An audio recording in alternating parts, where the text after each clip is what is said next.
Hello and welcome to a special episode of Tribunal of the Grid where we talk about all things Power Rangers, including the actors that played them. My name is Brandon. My name is Lena. And my name is Will. And today we have, I'm pretty sure you heard the laugh in the background. We have a very special guest today.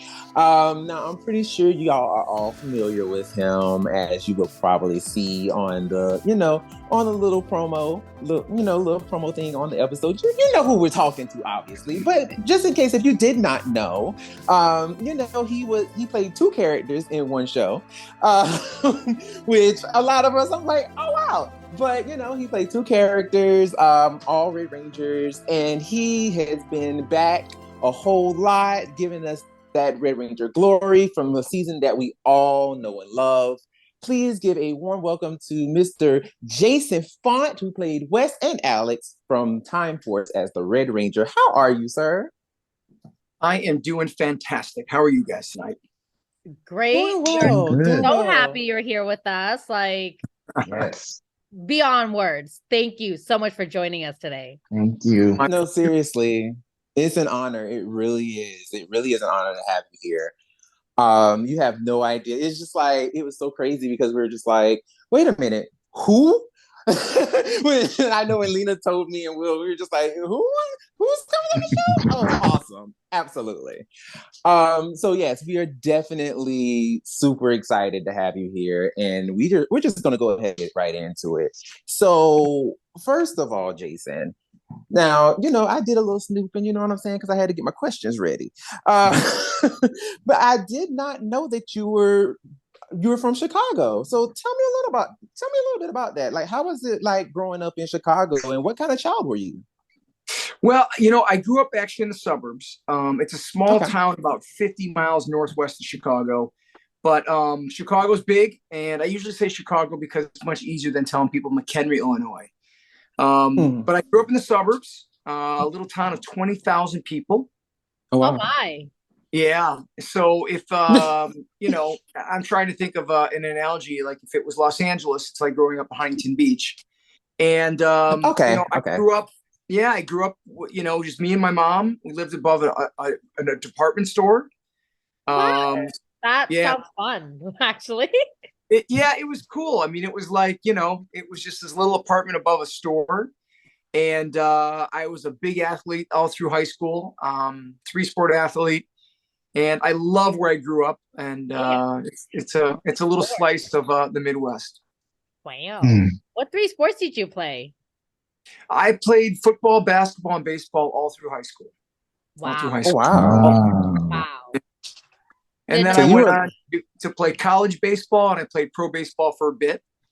And really? Yeah. Yeah, the pro part we kind of knew, but I did not know about the other 2 sports. Wow. Yeah. Very the athletic. funny thing is I was actually a better football and basketball player than I was a baseball player. Football, I was all conference, all area. Basketball, I was part of the Northwest Chicagoland area all area team. And baseball was just the best sport for me because I'm 5'9", so that's where I could go the farthest, even though it was probably the sport that I was the least good at. That's actually very impressive considering the fact that it's the least best sport you're at. Right. Like, what? That's Yeah. Yeah, especially since you were like almost, at the major, you were basically playing professionally. And that's like your least, the least good one that you're good at. So it's like, okay. Right? Well, I mean, you got to understand, I wasn't tough enough to play football at the next level. I mean, you have to have a different strand in you because it's a different level playing college football. Sure. And basketball, when you're 5'9", there's not a lot of guys playing 5'9" college basketball. So even though I was good skill wise, it just doesn't translate to the next level. And I knew my limitations with those other sports, but it was a lot of fun. That's fair. True. And of course, you can't mess up that face. You know what I'm saying? We wouldn't have been able to love you if you would have messed up that face. So, it was good the way it worked out. Pinky. So, I don't want to look at this thing. It still doesn't straighten. Wow. Oh my God. That's it. Look at that thing. Oh, so wow. That's been broken twice. It actually doesn't straighten. Isn't that Oh, crazy? that is crazy. Wow. Yep. It's a little known fact. That's why my finger's always bent. It was broken in football. Wow. Yeah. And this is why, I decided to stick with, being a theater person and, That's right. being in the arts, because hurting myself is not cute. It's not fun. It honestly, it really isn't. Just a quick story. I used to be a wrestler too, and I have injuries till this day. No, wow. How not. cool. How cool. It was cool at the time, but not now in your 30s. And, they're resurfacing and you feel way older than you need to feel. Yes, very true. Very true. Now, you were doing your thing with baseball and everything, but what made you actually get into acting? Like, where did that come from? Well, it came from Tom Cruise in a movie called Risky Business. So wow. The story is that I was a sophomore in high school and I got the flu. So for a couple of days I was home, sick, throwing up, that whole thing. We all get it. And went to Blockbuster Video, which you guys may not really know. Maybe you do. We know. Oh, yes. Oh, no, we old enough to know. She went to Blockbuster and rented Risky Business. And during that 2 hours, I just forgot that I was sick. Like everything became better. And I thought to myself, this looks like fun. This is what I want to do. So I had already, at that point, I was already playing at a very high level of baseball. And it was something I had to take because I had spent so many years, honing that craft. I said, as soon as I'm done playing baseball, I'm going to pack up my bags and move to Hollywood. So I went on. I played 4 years of college baseball, and then I played in independent leagues briefly.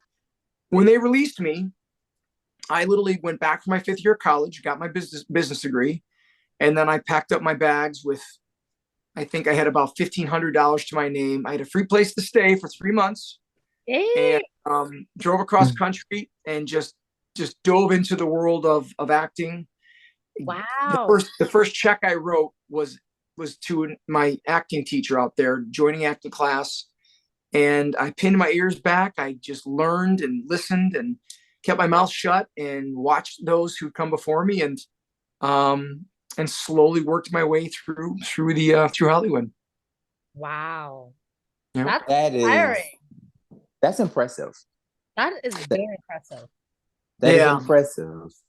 And it's funny because you look back in the journey and you think, I just kind of blindly did it. I don't know why, but I wanted to do it, and I just felt like, look, this is going to be what I'm going to do. And I was pretty good at not focusing too much on the future, of trying to be present and understanding that you don't just, step off the proverbial boat into Hollywood and do well. It's a journey. It's a marathon. Even now, I think it's very important that no matter what you do, your metrics for success, you understand how to measure those. Because if I compare myself to Brad Pitt, well, I've been a colossal failure. But if I look at the fact that I've been able to work and do well, then I'm doing it. And I consider that successful, and I'm very happy where I am. No, that's incredible. Holy moly. No, and you can almost say it was divine, because, stepping out in Los Angeles with $1,500, like that is, and a free place to stay, like that doesn't happen. Like that meant that you were supposed to be here. That was definitely divine. So that's amazing. Like that. Oh man, that kind of got shivers. Ooh. Oh, you don't understand. Yeah. Oh, I had a job. Yeah, I had a job lined up to wait tables, and I had 3 months I could live for free, and that was all I had to kind of get going. And after that, it was just being on time, being a good person, and just keep working, So I have a question, sort of veering off. Would you support if your daughters did something like that? It's funny, as much as I've loved my journey, I've tried to keep them out of Hollywood, ironically. Well, no, like not the Hollywood thing, but like like something similar. They felt so passionate about a decision that they wanted to make. Like, yeah, like would you support that, or would you? Oh yeah. I would support them wholeheartedly. I just want them to show. That's my thing with them. Unfortunately, I came from a very lower middle class family. Raised by a single mom. She did remarry when I was 13 to a wonderful man, but it's hard when you don't come from much, and now I have a lot. I've done very well to not want to spoil them and give them these things and these advantages, but you have to make them work for these things because. So that's my thing with them now is making them work for their money. My daughter's in high school. She's already working in a restaurant, learning how to hostess and serve people, and so I need to make sure I don't give them too much because these little girls, they just don't know what struggle's like. Because as a parent, you want to just help them to get everything. Yeah, you want to help them get a leg up, but you got to be careful because that creates a weak society when they just think everything's given to them. That's amazing. Now, see, that we can talk for a long time about that, but we're not gonna go there. We're not gonna go there, but we can talk for a long time about that one. But for real, I can totally agree exactly where you're coming from with that, and it speaks a lot to who you are as a person to be able to do that. And then also it's so interesting how you feel that way, and also in juxtaposition of your actual character that you played and how he developed, which we're going to get right into. So how funny. It's very interesting, right? So the character Wes, when you got the part and everything, after you, because I'm pretty sure your audition process was probably lengthy, like most people's. When you got the character, did you know that you were going to play Alex? And if that was the case, if you knew you were playing both characters, what work went into developing both characters? Because they were very different, both guys. So what work went into that? Well, I tell you what, if I was able to do it today, it would be done a lot differently, and I would think a lot better because you're older and wiser. I knew what we were doing. What they said with that role was, when they did our season, which is why it became so successful, they wanted actors. It was not an audition like the original cast where it was, let me see you kick and flip and fight, and if we like the way you look and we like the way you move, then we're gonna take you on that. Ours was nothing to do with movement. It was all about the audition, all about the scene. What they did is they said you're reading for 2 roles. They explained from a macro level what was going on. So they said, here's the audition. It was 5 or 6 pages. Everybody had to read the same audition, whether you were reading for Trip or Katie or Lucas. It was the same audition, an audition that was done with your father. So everyone has a dad. So you're talking to your father about leaving. I forget what scene it was. Michael actually knows what it is. And they said, we want you to read the scene as Wes, and they want you to walk out of the room, take a minute or 2 at most, and come back and do it again as Alex. And we want to see how different you can make these 2 characters. Wow. So whatever I did worked. It was just and what I focused on, and what I would focus on more is body language. But the way you sit, the way you talk, the way you would, your cadence with the way you speak, the way you might smile in between saying something. This is Wes. I'm Wes in real life, but when you're being Alex, your movement is minimal. The way your posture is, Alex would never sit with his legs crossed like that. So it becomes about cadence and speech and body language, and that's what they really focused on, is making sure that we kept the characters really diametrically different for every scene. Wow. Wow. They really took it to a different level with acting that year, that's for sure. Yeah, for sure. Question. So I'm not sure if you ever heard about, I guess, like a stigma with the show prior to taking the role. Some of the original cast, they didn't get to do as much as people from your season and like around the time and after you. Um, did you ever have any sort of apprehension at taking the role, or were you aware of that when you took the role? No, I was 27, so I was much older when I got it. And, again, I think that becomes my upbringing. I mean, in college, I had to come home and work. I've worked in factories, I've worked in restaurants. My parents it was the best thing they could have done. So I was just happy to be a working actor, William. I mean, that was the bottom line. I was waiting tables, I was catering, I was bartending. And so for me, I was like, look, I'm going to get paid to be an actor, and that's what I came here to do. So I was all in. You hear of those things of people getting, typecasted and all that stuff. And my journey is going to be my journey, but Power Rangers have been amazing to me. And so I didn't really know of that kind of a thing, but I was all in here regardless. Yeah. So speaking of the whole journey and everything, because first of all, Wes is just such a wonderful character. He started out as this spoiled kid who obviously was just like way in over his head, but somehow over a period of time became like one of the most prolific, just really good leaders that we've had in the franchise. Was there anything about Wes that you would have changed? Gosh, guys, I thought that the way they wrote that character, it's a good question. No one's ever asked me that before.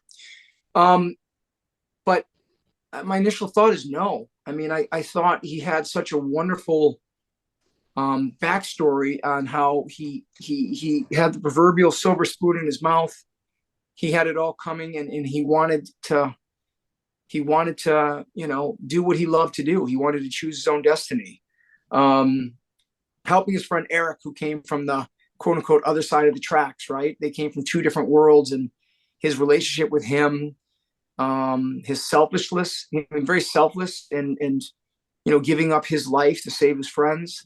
I just can't think of a better way to develop a character than what Wes did. And I almost think the ending was just fitting. I mean, in the end, they didn't wind up together. She had to go, and it's just, the ending was sad. It was not original. Usually the couple always ends up together and they always kiss, and we did neither. So very, very interesting, the journey that Wes took, and I can't think of anything I would change. Was there meant to be a kiss or no? Because that's always been like the question that's been going around. Yeah. No, I think they regretted Tommy and Kimberly kissing. I think they felt. I think they did. I think they felt like it was. I don't know how many kids, but I think they felt like, it's a kids show. The target market is there, and with the time, they just didn't count on people following the show after the target demographic and the nostalgia of it, and they just didn't realize that, those of us that love these shows, and we all are fans of stuff, that would continue to follow it. So they just thought, look, this is designed for kids. They don't want to see boy and girl kissing. That's icky. And so let's not do that. And I think it led for some fun discussions years later, No, seriously. I didn't know that was a thing that was going around. Yeah. Yeah, because there was always that whole big thing. Because anytime that there's a couple in Rangers, it's like, okay, they never kiss. It's just always have been the main kissers was Tommy and Kimberly. But it's just like every other couple after that, they just hugged, or there was a little peck on the cheek at most, or they were holding hands. But that's it. That's as far as we're going. Even now, they still don't let them kiss. Well, I saw a kiss. You just have to wait. Well. Oh, okay. Yeah. Wait, what? It was a little peck. It was a peck on the cheek. It wasn't. It wasn't like a. It was not. It Was wasn't it a kiss that. on the lips? Was it Lit? No. But it was Doesn't more. count then. It was Who more was than it? what we've gotten all these seasons later. It was more than a pack. What season? The latest one, the Dino Fury season. Mm. Yeah, so it's like, so I'm gonna ruin it for you. Well, I'm sorry. So it was a scene where they embraced, and she had kissed him on the neck, and I was like, wait, is this is really happening? And it was like a long embrace kiss, and I'm like, and I think he was supposed to be doing the same thing, but you can't see from the way the camera action angle was at. So all you see is just her awkwardly kissing his neck for a really long time, and then they What? He's giving him a hit. Wow. That's what's going on. Wow. that's a lot more action than what we were getting. Yeah, Oh my goodness. I love it. Wow. But okay, so Time Force, obviously was, filmed and everything. Was there ever any, this is something I always want to know, was like this has always been going around as well, other than the kissing, is that there was plans for like a movie with you all. Is that true? Was that ever a thing or no? I know people always say that. I've heard there's discussions of it. I heard that there was real discussions of bringing our cast back for a second, because the magic of Time Force was, like I said, they brought in actors, people who had been on set, so they were really aware of who they were bringing on set. They really wanted to make sure they brought in good people who were going to be easy to work with, and then our cast just magically, a lot of times on these sets, little love stories ensue off set. It's really hard to spend every single day with somebody all day, and it's some way, a little romance to spark. It just happens all the time on set. I mean, you guys know, Yeah. you're in theater. You're with someone all the time, especially if they're playing a love interest, and feelings can bleed over. We kept it brother and sister the whole time. Our cast was very sibling like. We got along so well, and I think for a second they thought, hey, over the years we've had some good and bad apples. These guys really work well together. Maybe we should consider bringing them back, but they didn't, and and that's the way the cookie crumbles, as they say. That's so unfortunate. Yeah. Yeah, because I would have loved to see y'all again.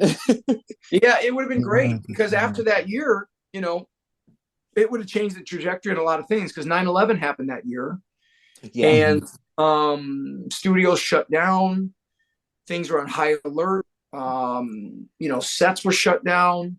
There was a writer's strike, and then they created something called reality shows, right? And reality shows, and that was, you look at a lot of scripted shows that no longer needed to be done. The amount of money you pay the actors and the writers, when you can just get a skeleton crew, things like The Bachelor and stuff, which, my wife watches them all the time, and I watch them with her for fun, but those people are basically there for free. They just want to be on TV. So it takes a lot of work out of actors, and that's all got developed.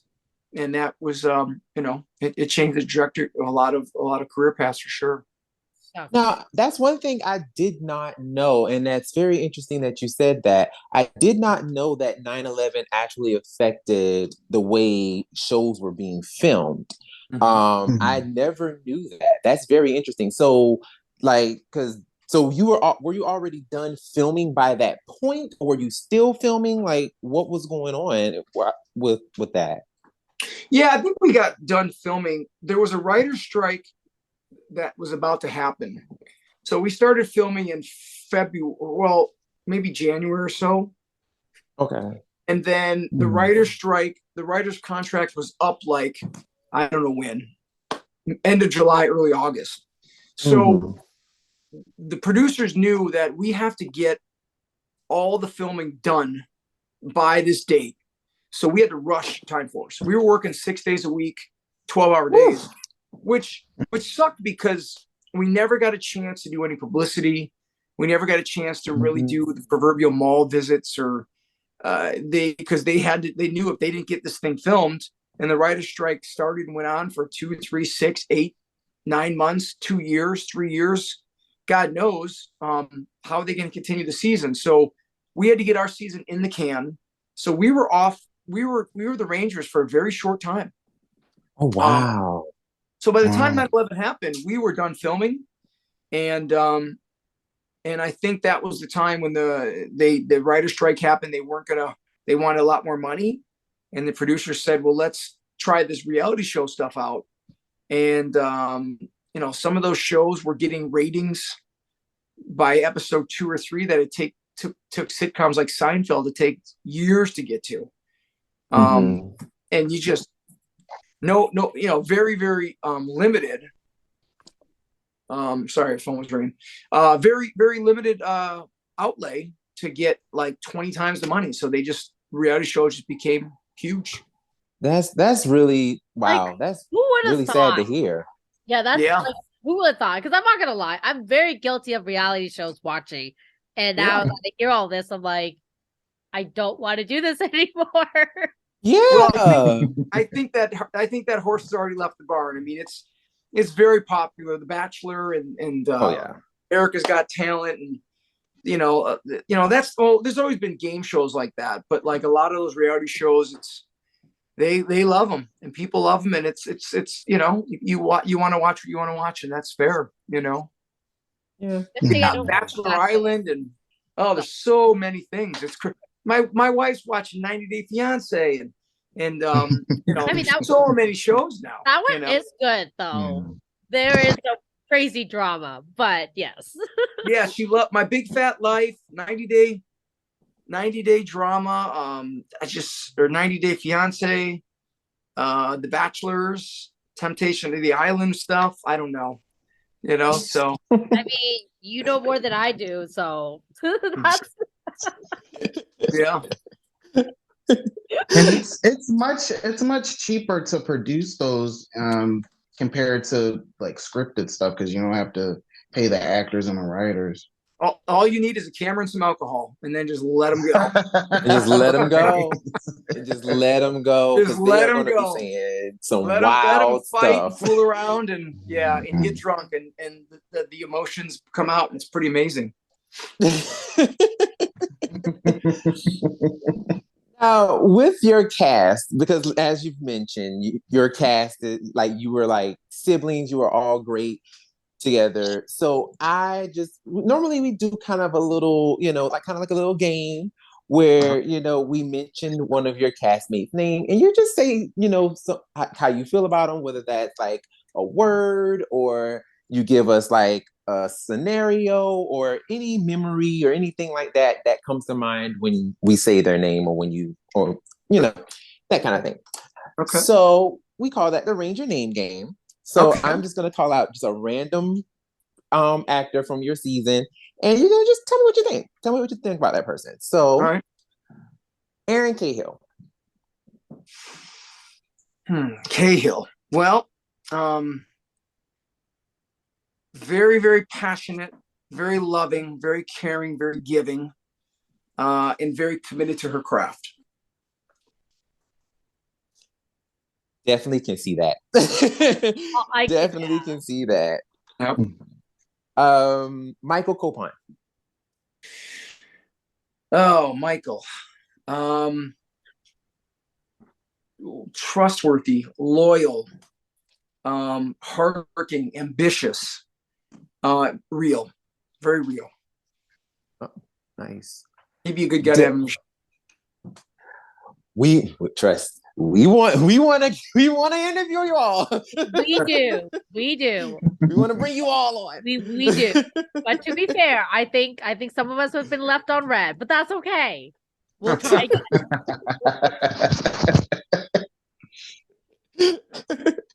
Deborah Estelle Phillips. Deb is she is just an absolute sweetheart.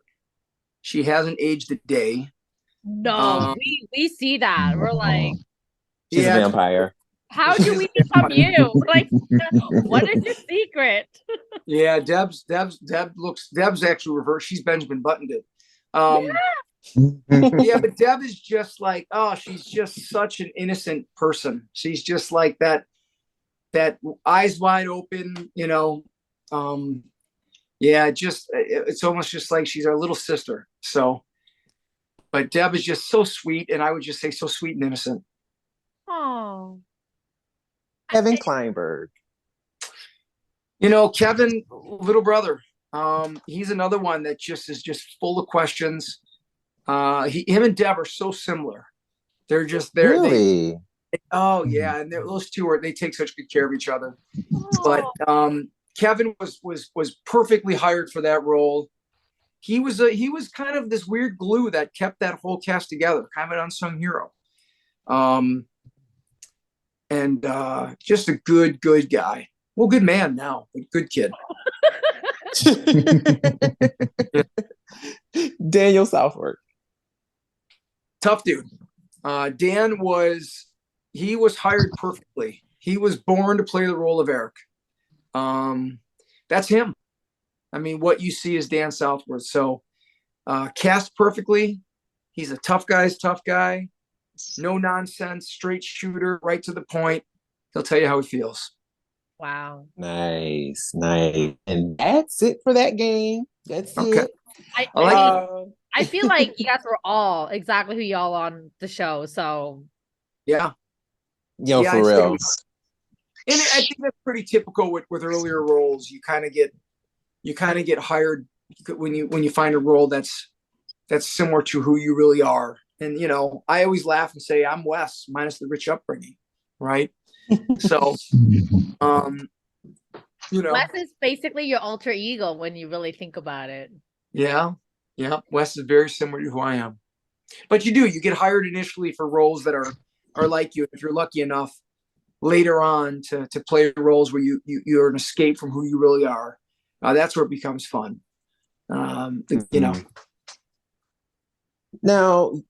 you did Time Force. Everything was all good. Now, you've come back a few times. What was that experience like coming back again? Because you came back for Forever Red, the Wild Force team up, even later on with Dimensions in Danger and the Legendary Battle. Like, what was it like actually coming back and seeing everybody else and seeing all these brand new people and stuff? What has that experience been like? It's like a very successful high school reunion, to be honest with you. It's wow. Everybody is excited to be back. It feels like home. It was a lot of the same, stuntmen and DPs and ADs for a lot of these things. So it was like going back and having a real great high school reunion, going back to everyone. So a lot of fun. And, I would go back in a second whenever those guys call. That's that one role, that one show that I'll always be there for. Oh. Mm-hmm. We love that. We love that. and we love you. We love you every time he comes. It's like, yes. He's back.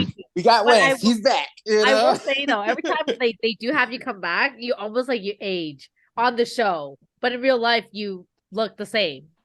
That's what I've noticed. Like, I'm like, why does he look older in this? Was Dimension Danger? And I was like, why does he look older? But then real life, don't look older. So I'm confuzzo. I don't know how that works. Confuzzo. I love that. I don't either. But thank you. Now, after PR and everything, you basically like did something that I would have never even thought that any of the actors would really actually do. You went into motion capture, especially for a character like Leon S. Kennedy from Resident Evil. Yeah. What was that like? Like, that's freaking dope. Like, how did that happen? Well, it happened because one of the stuntmen on Power Rangers became a producer for a company that started doing motion capture for video games.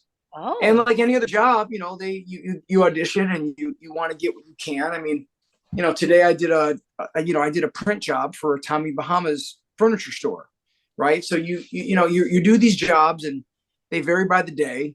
But Ruben brought me into audition, and it was just another audition. So I did 6 or 7 of those, didn't get them, and I thought, man, this is weird. Am I doing something? It's a different kind of acting. Am I doing something wrong? But then eventually Leon came. The producers were fans of the show. And then again, everything kind of, lined up. None of these are the first time you go in, you get them, right? These things to even Power Rangers, it was, I auditioned for Power Rangers 3 separate times. Really? So yeah, Redford Galaxy. Yeah, Galaxy, Lightspeed, and then Time Force. Damn. Well, you know what? Yep. Time Force was waiting for you. That's right. That's why you never got the other two. You That's just right. got it. Oh my God, that is crazy. I don't feel like a That's Carter, crazy. I just don't feel like a Carter. No, no, definitely not even Leo. No, Nope. not Leo either. No. Nope. Mm-mm. So anyway, so that came along, and those video games are big jobs. Oh yeah. Oh yeah. I mean, yeah, Resident Evil. Dang. yeah, they're big jobs. They pay a lot of money, and that always factors into things, right? So, and they work around your schedule. But Resident Evil took 2 years to do. What? Really? From Holy audition to the rap party was 2 years. Wow. Wow. Wow. What was that like? Were you like doing the motion capturing for that long, or? Yeah, some days it was twice a week, some days it was none, some days it was 4. But you go in there, and what's a lot of fun about motion capture, the pros and the cons is that they're played out like theater. So all those cutaway scenes, those are played out like theater. So you're letting the whole, if it's 4 or 5 pages of dialogue, you're doing the entire thing like theater. So that's pretty cool as you get to let the scene play out. The tough part is that you're a video game. So, you've got the facial recognition stuff on, but when you're sitting, I can't just sit like I could in acting and listen to you talk. I gotta move because your character looks dead. So when you're standing there, you got to breathe, you got to shift. And I was like, man, this is going to give me some bad habits, because if you go on set and you're, doing all this stuff, they're going to be like, what is this guy doing? So that was kind of cool. That's just something that's different. If you stand there, you're going to look dead. So you have to keep your character moving. That's, So kind of, wow. Yeah. That's, I did not know that. That's actually, I don't know. I mean, I would never get into acting, but that's really cool to know that. That's a lot more work when you think about it. Holy moly. Yep. Sheesh. Well, speaking of acting, you're still acting. You're still doing the thing. You're still doing the craft. Yep. And currently you are doing Legend of the White Dragon with Jason David Frank and other Power Ranger alums. How did that come to be? And is it the same story from that originally came out the first time, or has it changed? What has been the process of working on that film? Well, Jay and I became very close after our repeated appearances. So he partnered with Bat and Son, who had I think at the time, hundreds of thousands, if not millions of followers. And there's always been a pull with some of the veteran Rangers to create an adult, more mature, grittier version of Power Rangers. Not Power Rangers, but something different. The Kickstarter happened. We tried to raise $100,000 to create a web series. And we ended up getting way more than that. I think we landed at like $600,000-700,000. Wow. Oh, incredible. Wow. Right. And then an independent producer came in once we hit our stretch goal, and then put another huge amount in. And then we were like, wow, we have now enough to make a real feature film. So at that point, they had to go back to the drawing board and create a film script. And that's what happened. We didn't anticipate. We were expecting this little web series. And then once it came, it was like, great, now we got to create the script, create the characters. COVID happened, and that was tough because, you couldn't film as many people. And then the COVID police, as we called them, you raise the money, and then COVID starts. And then they're like, okay, now we got this thing called, we have to have these on-set COVID safety people. And they were 25% of the budget. So imagine. Oh, wow. Yeah. So imagine if you raise, to make the math easy, $1 million, And you're like, great, we got $1 million. And then COVID hits, and then eventually they let us start filming. They're like, okay, now that million, we need 250 grand to set up the testing. So we're like, wait a minute here. Like, we already had the money, but now we got to like allocate 25% to these people. And that, you know, it was kind of weird because we didn't plan for that, but then suddenly we just had 25% of the budget wiped out. So everything took longer, and that's why it's been such a long process. But they said it's coming out in March. Ooh. We're really excited. Yeah, we're really excited. Oh my God. So can you tell us a little bit more about your character? Maybe a little snippet. Yeah. Well, you know, these guys are not superheroes. And that's what's different. They're treasure hunters. And one of the something that creates power is discovered, and of course good and evil always go after that. But you know, a bunch of people in the city were killed by this villain. Jason David Frank's character was blamed for this, so he had to go into hiding to save his family. So he's trying to find a way to regain his powers so he can clear his name and get back to his family. Myself and Rachel, the other lead in that, are his longtime friends and treasure hunters that have to find him to help restore his powers and save the city, save the world. Yeah. Wow. So it's a much different take on you know, it's not Power Rangers, that's for sure. You'll know that in the first 10 minutes. I mean, if anything, it sounds like Power Rangers Operation Overdrive, but just an adult version. Oh, really? Just in the sense of their treasure hunters. Yeah. Okay. They're all hunting for the same 5 stones that apparently gives them powers. Wow, that sounds like Endgame. To get those. Yeah. Oh, right. Yeah. Oh my gosh. Wow. So Marvel totally took Operation Overdrive's story. Oh my God. We never thought about that. Yeah. Oh, That's a good point. That's a good point. The theme song just hit me with the same 5 stone, and I don't know. I can't remember the lyrics now, but I will just never forget the 5 stone situation. Yeah. Yeah, Marvel. Yeah, they'd be stealing that. That's crazy. Oh my God. Just jacking, just swagger jacking, I swear. But guys, I gotta wrap this up. But if you have one more question, let's go for it. But I gotta jump down there. Okay. Yeah. We'll do closing questions. I'll ask you one. What is the worst smelling place you've ever been to? It's random. That's the whole idea. Worst smelling place I've ever been to. You know, one time when we were on set, Jason David Frank and I were in New Zealand, and we were in back-to-back porta potties, and both of us go to the bathroom, and they were so bad. And him and I were both in there, and it was like you could hear the other person, and we were both about to throw up in separate urinals. And he's just like, "Oh my God, dude. I don't know what was in there," or, you know, it was a porta potty. So there's a bunch of, you know, junk in there. Oh. And we were both in there and both going to the bathroom and both almost throwing up. And we laugh about that to this day. But that was one that sticks out. New Zealand porta potty. Oh God. Oh, that is horrible. That's bad. God. That's really bad. Yes. Okay. Sorry I asked. Right. It sounds like that's kind of triggering. Yeah, no kidding. Shit. Okay. That, you know, that was our if you have time for one more, if not, it's cool. I was just gonna ask you, what is your favorite corny dad joke? And we'll wrap it up here.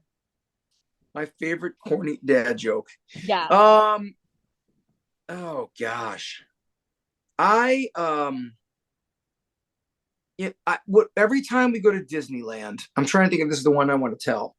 Every time we go to Disneyland, my kids, I do a lot of stuff with my kids, and I'm always saying things to them that drives them crazy. But I think so. There's a place in Disneyland. They have corn dogs there. You guys have been to Disneyland? We have. Mm-hmm. Okay. But not familiar with corn dog. Yeah, the big corn dog castle. And every time I walk by with my kids, I go, "Anybody want a corn dog?" And I don't know why I did this as a young and I just do it loud where nobody knows who's saying it.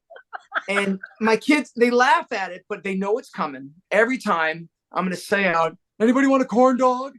And it just, people look and they don't know who's saying it. I just kind of get in and out, but that's one of those things that I always say whenever we walk by. And they laugh, and we've been doing it for like a decade now. Oh my God, that's great. Yeah. Oh my God. Well, Yeah. listen. There's some good jokes out there, but that's that's for Ranger After Dark. Uh-oh. Uh-oh. Yep. Well, listen, thank you so much for coming. We really do appreciate you here. It's been an honor to talk to you tonight. Before we go, is there any social media handles that you want to pimp out?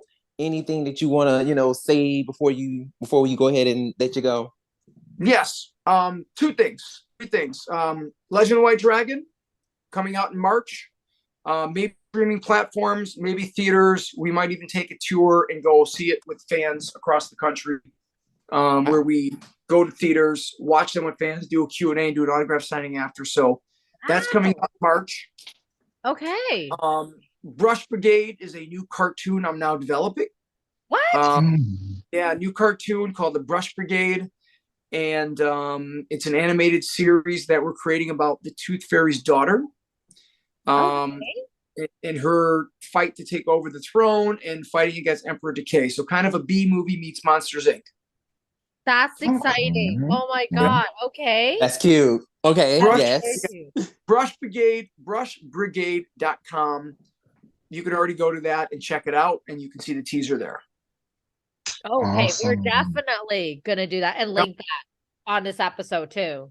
Yeah, Brush Brigade's coming. And then Instagram is at Jason Faunt. And Facebook is the Jason Faunt fan site. And Twitter is the Jason Faunt. And I'm on there, and I actually still handle them on my own. So but Instagram is where I really can respond back to most of the fans. So that's where you can find me. Awesome. Okay. Well, yeah, definitely. I'm making a post about that. So don't be surprised when you see it. Love it. Definitely going to pimp that for you. Yes. But, once again, thank you so much for coming. You have no idea how much that means to us. And we definitely thank you so much for being here. And we enjoyed talking to you tonight. Love it, guys. Hey, thank you. Keep it up. Thank you so much for your love and support of our show. I'm here because of you, and I don't take that lightly. Never will. Oh, I'm gonna make you cry. Thank you. All right, guys. I hope to meet you soon in person. Okay? Yes. Yes. Take care. Have a good night. Bye. All right. So thank you all for listening. And once again, my name is Brandon. My name is Lena. And my name is Will. And we will see you next time. Bye. Bye. Bye.